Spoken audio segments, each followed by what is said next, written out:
Dude, that was funky as fuck. That's a fucking jam, man. Oh, that was Put cool. the biggest smile on my face. How'd you find? Okay, yeah. When did you first hear that song? I mean, like I used to listen to Sudirman when I was a kid, like not really knowing what song was from what album and all that. So I heard like the first time I heard Matt Disko was when I was a kid, but I didn't really start to rediscover his stuff until 2019 when I was directing Gold Rain and Hailstones.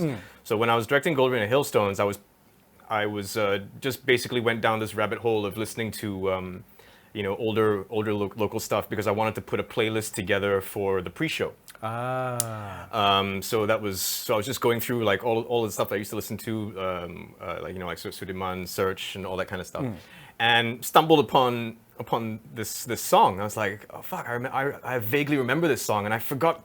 Like I just had a whole new appreciation for it. It's like it's such a vibe. You know, it has such a classic kind of Motown kind of feel to it. It is super funky, but it's also kind of a deep cut. Yeah. You know, people think of Sudirman, people think of more the 80s stuff. Yeah.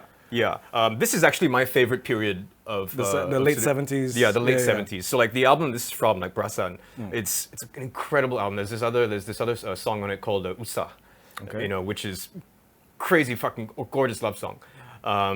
And there's another song on it called Toyol, which is fucking awesome. It's like Toyol's actually my favorite song on the album.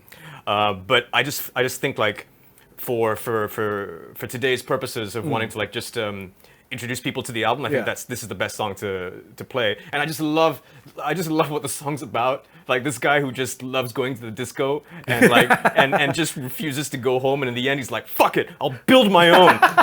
I'll build my own disco. Then I can go anytime I want. I don't have to,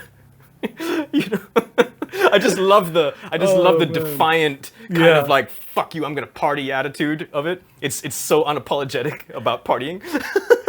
And also like this period in Malaysian music, right? Because it's on EMI and the sound quality is amazing. The mix is fucking amazing. Because a lot of stuff that EMI was putting out around this time, like first off, you had the what do you call it? Like the local RTM orchestra doing a lot of the strings and the horn, so like they were always like a regular for music. And this was, to me, this was like the peak of recording artists in Malaysia. Because like it was a point where it's just like, no, fucking throw the money at it and make these huge records.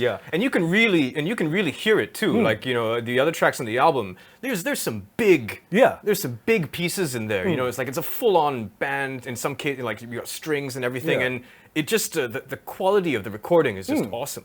Because around the mid to late 80s, they started bringing in synths. And they started going like, oh, we don't need to spend money on the orchestra anymore, which was like, there's no substitute. There's no difference. There's no substitute.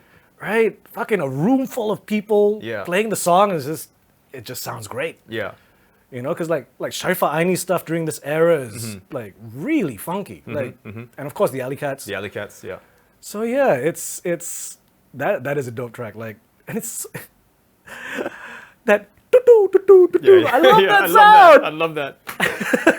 No, I can't I can't listen to that and not like just be beaming. Like, just have the biggest smile on my face. And it's also it's a party song. Like it makes you wanna go out. Makes you wanna go head to the club. That song, like, I just want to film someone walking down a street.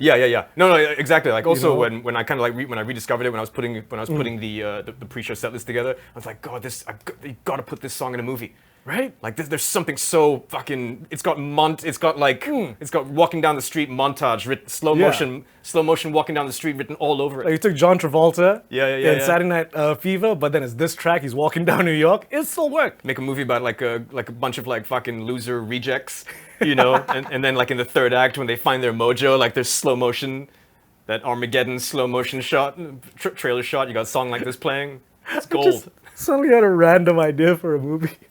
Oh, let's do it. Let's do it. No, but it's a whole movie based on this song.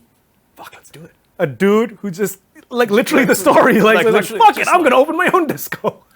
Let's do it, man. Dude, the money required to get this track. Oh, money shmoney. We'll worry about that later. Exit strategy later. Oh, Oh man, but yeah, that was an awesome track to pull in. That was a deep cut. Yeah. Now, my track is from that late 80s, early 90s period. So electronic instruments started coming in, but thankfully it didn't stop people from writing good tracks. So this is Sandarkan Pada Kenangan by Jamal Abdullah and Siti Sarah. Yeah, I know this. You know this song? Yeah.